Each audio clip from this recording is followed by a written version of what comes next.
Fala galera, sejam todas bem-vindas, todos bem-vindos e todos bem-vindes. Eu sou Guilherme Ferreira e essa é a oficina virtual de contação de histórias Conta a Tua História.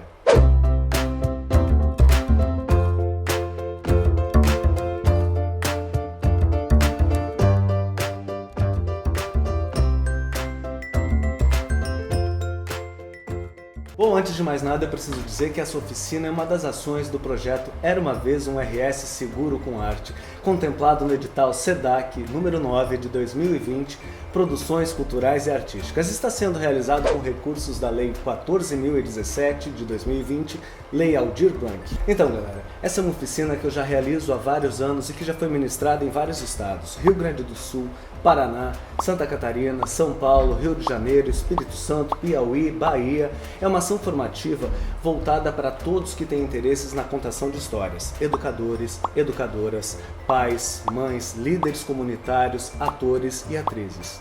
Normalmente essa oficina é realizada presencialmente e dura pelo menos 2 horas, mas no ano passado o mundo foi assolado por uma pandemia mundial causada pelo novo coronavírus e isso impactou de forma brutal o campo das artes. Então a gente teve que repensar o nosso fazer artístico e adaptar todos os produtos para o modo virtual. Então, depois de muita pesquisa, a gente chegou à conclusão de que o melhor formato é esse: gravar, montar, editar e transmitir.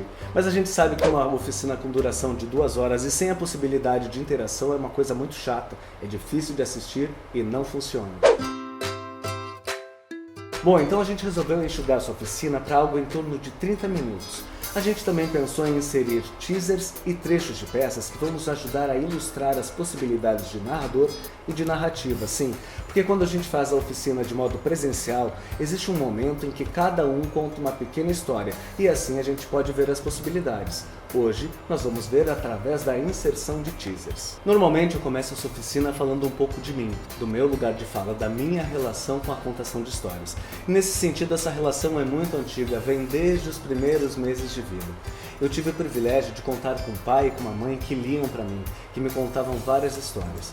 Meu pai me contava histórias muito longas que ele via nos livros, levava dias, às vezes semanas, contando a mesma história. Minha mãe não. Minha mãe me contava histórias curtas, do modo que ela lembrava, sem o livro.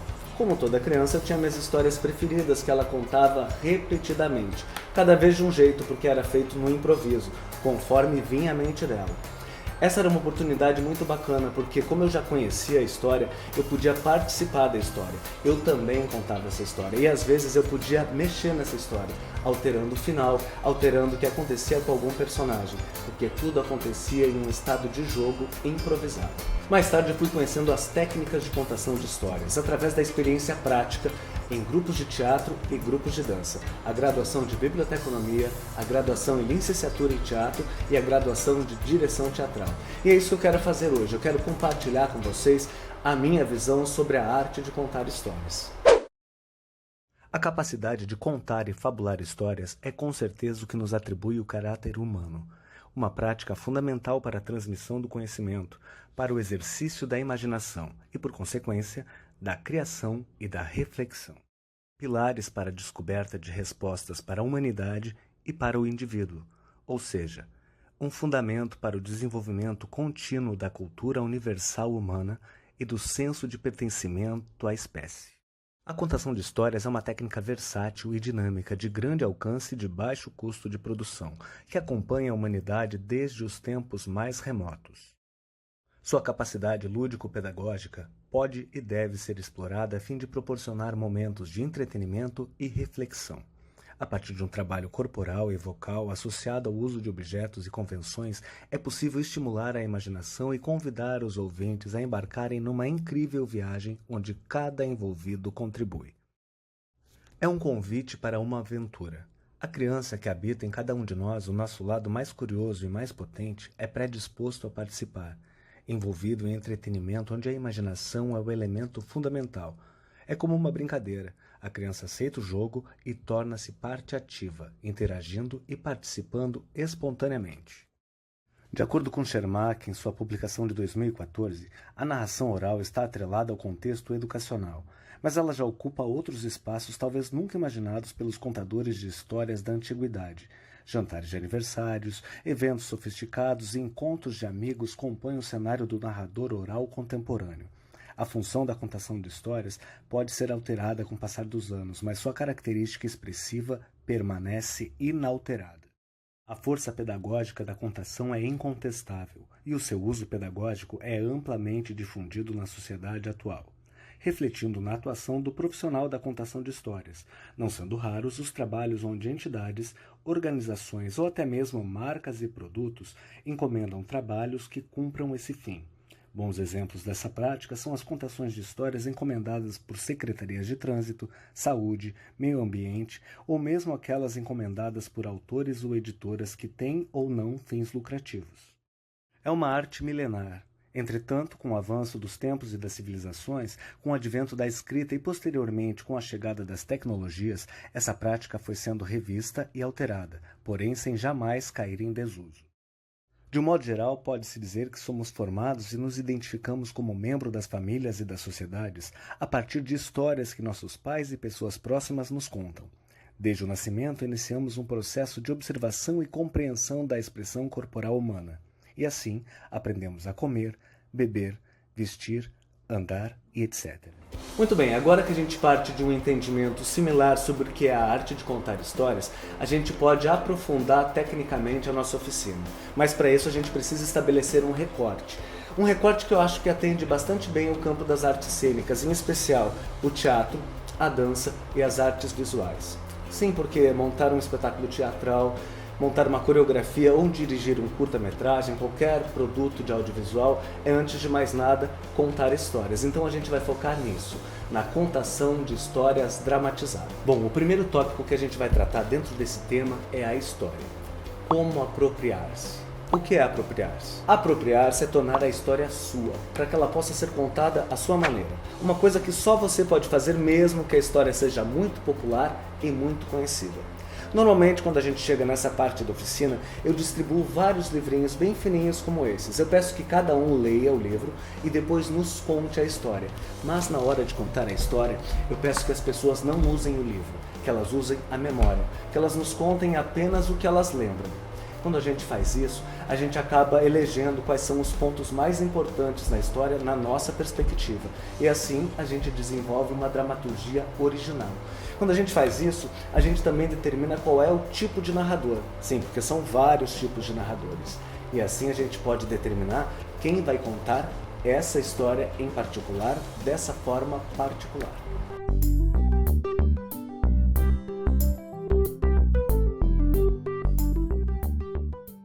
E para entender um pouquinho melhor sobre isso, eu convido todo mundo a assistir o teaser do espetáculo Era Uma Vez, Contos, Lendas e Cantigas.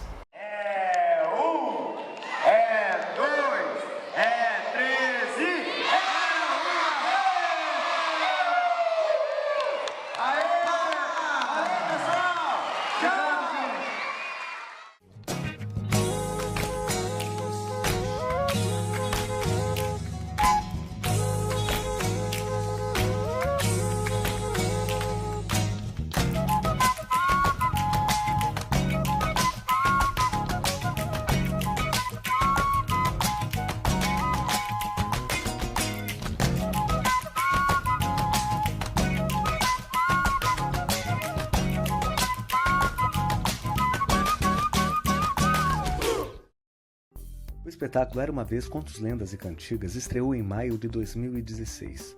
Desde então já realizou mais de 350 apresentações com estimativa de mais de 100 mil espectadores, passando pelos estados do Rio Grande do Sul, Santa Catarina, Paraná, São Paulo, Rio de Janeiro, Espírito Santo, Bahia, Piauí, Minas Gerais e Goiás.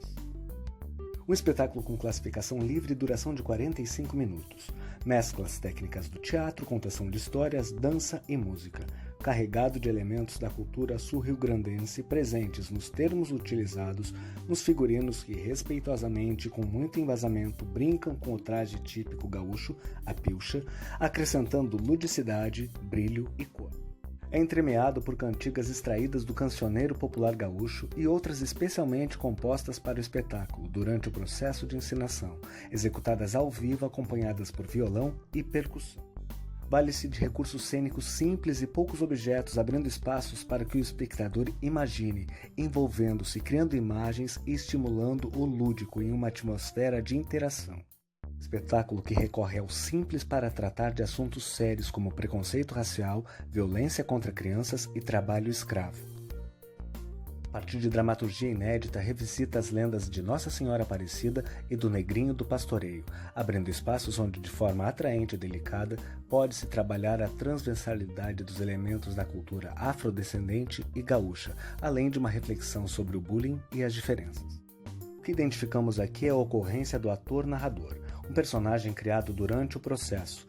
Bart aqui nos conta a história de um menino que trabalhava como pastor de cavalos e que não tinha nome, e por isso era chamado apenas de Negrinho. Bart e Dudu não são personagens das lendas, eles foram criados pelos atores durante o processo de montagem do espetáculo, são personagens contemporâneos.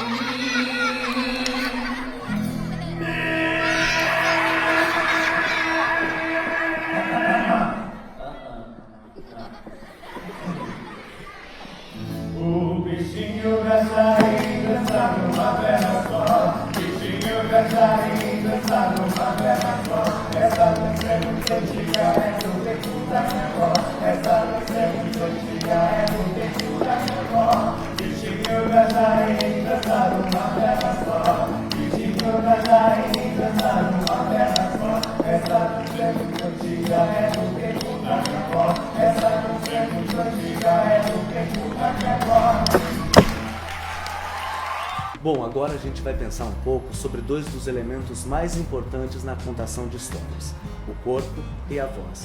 Dois elementos que são praticamente indissociáveis. E para isso eu convido vocês a assistir o teaser do espetáculo Baila Melancia.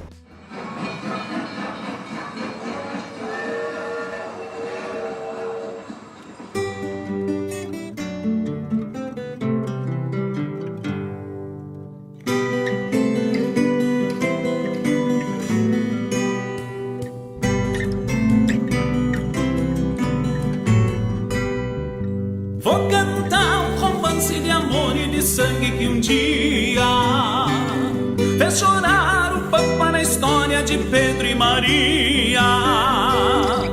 Morena, Pedro Campeiro, Maria Clara Morena.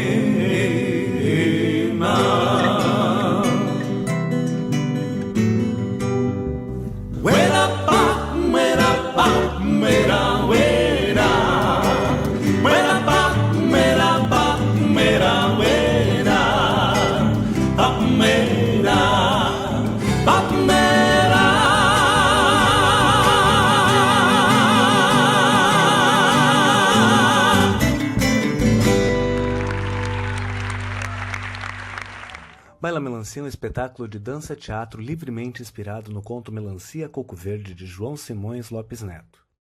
A história de Maria Clara Talapa é contada em dramaturgia inédita, atravessada por memórias das atrizes e frases que ecoam durante o espetáculo, conectando elenco e público através da comunhão das lembranças de infância em questionamento à cultura de violência contra a mulher. A encenação, que foca na ludicidade, combina técnicas de dança tradicional gaúcha com seus sarandeios e sapateios, flamenco, danças de salão, balé, dança contemporânea e contação de histórias. É a terceira produção da Rococó dentro de uma pesquisa que busca a construção de uma linguagem própria, criada em processo colaborativo a partir da potência do gesto gaúcho como ferramenta cênica. Assim como em Era Uma Vez, Contos, Lendas e Cantigas, aqui nós temos a ocorrência da atriz-personagem, na personagem interpretada por Alessandra Bier. Essa personagem, assim como muitos outros que aparecem no espetáculo, foram criados, inventados durante o processo de encenação. Eles fazem parte da dramaturgia desenvolvida pelo grupo para contar a história de Cia Talapa e Costinha, mas não estão na história original.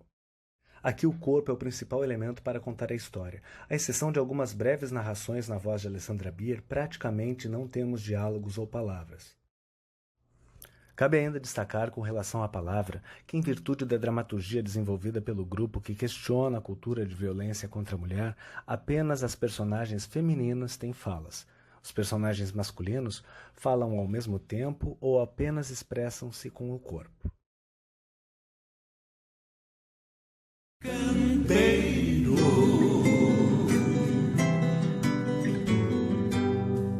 uera pa, uera pa, uera, uera, pa, uera, pa, uera.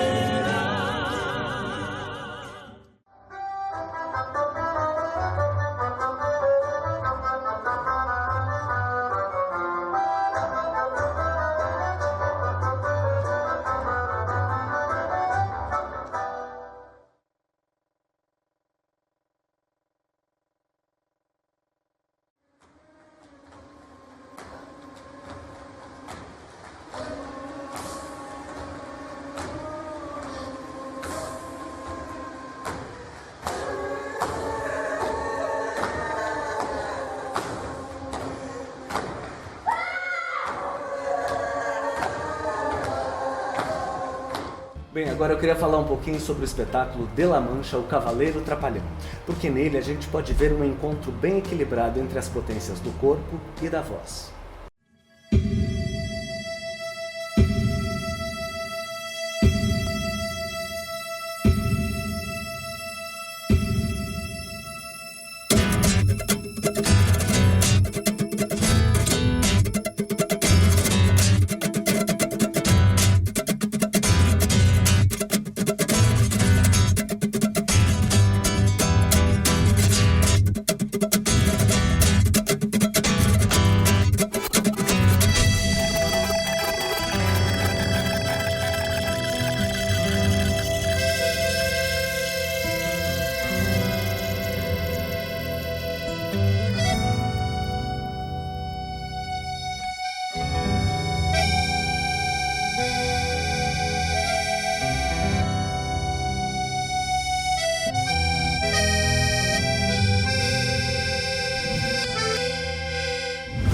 Essa é a história de Don Alonso Quijano, um homem que cresceu em La Mancha, uma região bem no centro da Espanha.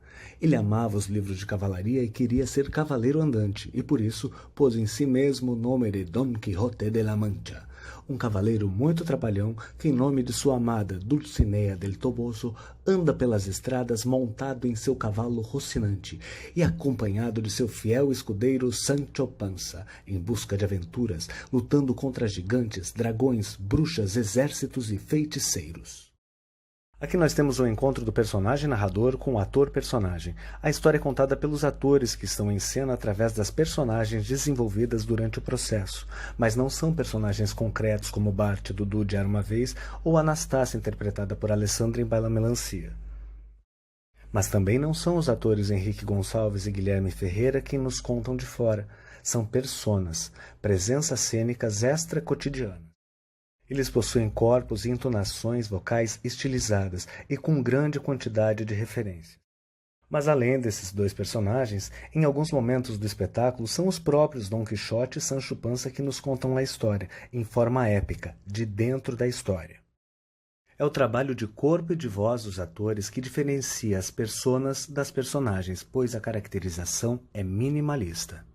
Agora eu quero convidar vocês para pensar em 3 elementos muito importantes na contação de histórias: os acessórios, os objetos e os cenários. Eu acho muito legal o uso desses 3 elementos, mas eles normalmente demandam logística e muitas vezes limitam a nossa movimentação. Então aqui na Rococó a gente geralmente opta por só colocar na cena aquilo que é fundamental para contar aquela história. O que sim a gente acha muito interessante é o uso de instrumentos musicais, o uso de dança, o uso de canto. Isso colore, isso convida o espectador a participar de um espetáculo de uma outra forma, que não só pela palavra. A gente também acha muito legal pesquisar figurinos e maquiagens, que no caso dos espetáculos Era Uma Vez, Contos, Lendas e Cantigas, De La Mancha, O Cavaleiro Trapalhão e Baila Melancia, funcionam como mais um artista em cena. Mas tem um elemento que a gente acha que realmente se destaca com relação à potência. É um elemento democrático, acessível e muito, mas muito funcional. Um elemento que remonta às origens do teatro ocidental, que possibilita que um mesmo ator interprete vários personagens dentro de uma mesma história. Que elemento é esse? A máscara. Para isso eu convido vocês a dar uma assistida no teaser do espetáculo As Aventuras de João, a Princesa e o Tapete Voador. Essa é a história de um cancioneiro, Dona Notinha e Pedro Ligeiro, uma donzinha e faz dinheiro, uma cigana e um cavaleiro. Tinha uma ilha que era encantada, uma princesa muito mimada, filha de um rei tenebroso e honrado. Pela sua filha oferece o reinado. Essa princesa, sortuda, las pelas tantas criou chifruda, se apaixonou por João Cancioneiro, quando encontrou o amor verdadeiro.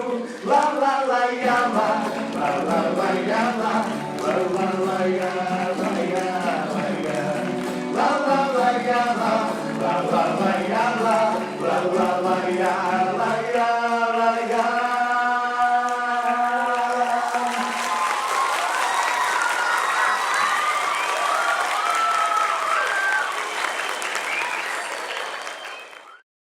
Para contar as aventuras de João, a Princesa e o Tapete Voador, a equipe retorna aos tempos de faculdade e às experiências na Universidade Federal do Rio Grande do Sul, local onde todos os integrantes tiveram os primeiros contatos com a pesquisa acadêmica, a comédia dell'arte e o teatro de máscaras, em uma aproximação com as origens e a forma mais tradicional do teatro que há séculos apreciamos em todo o Ocidente. O resultado é um espetáculo leve, singelo e muito divertido, apropriado para todas as idades, repleto de máscaras, cores, piadas, canto e números musicais. Um convite para o lúdico e para a imaginação, entretenimento garantido para público e elenco. Aqui nós temos a ocorrência do personagem narrador, pois no texto original já existe um personagem chamado narrador que é quem conta a história. Entretanto, João e a Princesa também contam a história com a perspectiva de quem vivencia os fatos. Bom, galera, a gente chegou então ao final da parte gravada da nossa história. É o final da parte gravada, sim, porque a gente acredita que esse monte de informação deve ter provocado um monte de perguntas. Então eu estou esperando vocês num link para a gente ter um bate-papo virtual ao vivo e resolver cada uma dessas questões. Quem quiser bater esse papo comigo, é só clicar no link que está na descrição do vídeo. Bom, pessoal, antes de terminar, eu queria avisar que todos os espetáculos que foram mencionados nessa oficina, dentro em breve estarão disponíveis gratuitamente na internet. Se você quer saber, se você quer assistir, é só nos seguir nas páginas nas redes sociais. A gente tem página no Facebook, no Instagram e no YouTube. As datas e horários das apresentações dos espetáculos vão ser divulgados sempre com antecedência ali. E além dos espetáculos, nós temos também várias ações formativas, tudo gratuito. Então cola com a gente nos nossos links e vamos contar a história.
Mas tem um elemento que a gente acha que realmente se destaca em relação à potência. É um elemento democrático, é um elemento...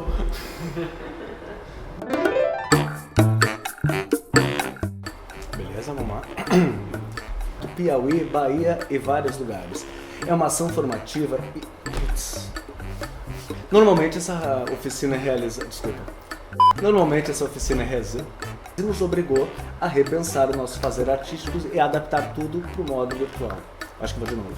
Sim, porque quando a gente faz isso presencialmente... Vou de novo. Como a gente não vai ter essa oportunidade hoje... Sim, porque quando a gente faz a oficina presencialmente, para ajudar a ilustrar. Eu acho que não ficou bom, né? Técnico sobre e teatro. Esse tema, sua maneira, uma coisa.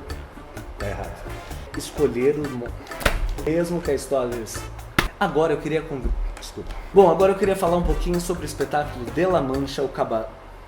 Porque nele a gente vai encontrar um. Agora eu quero convidar a você. É um elemento que remonta à origem do teatro ocidental. Um elemento virtualmente, gratuitamente. Mente. Vamos de novo. As datas e os horários das apresentações serão divulgados com antecedências nas nossas páginas. Peraí. De novo. Tu vai conseguir editar isso depois, Júlia? Sim?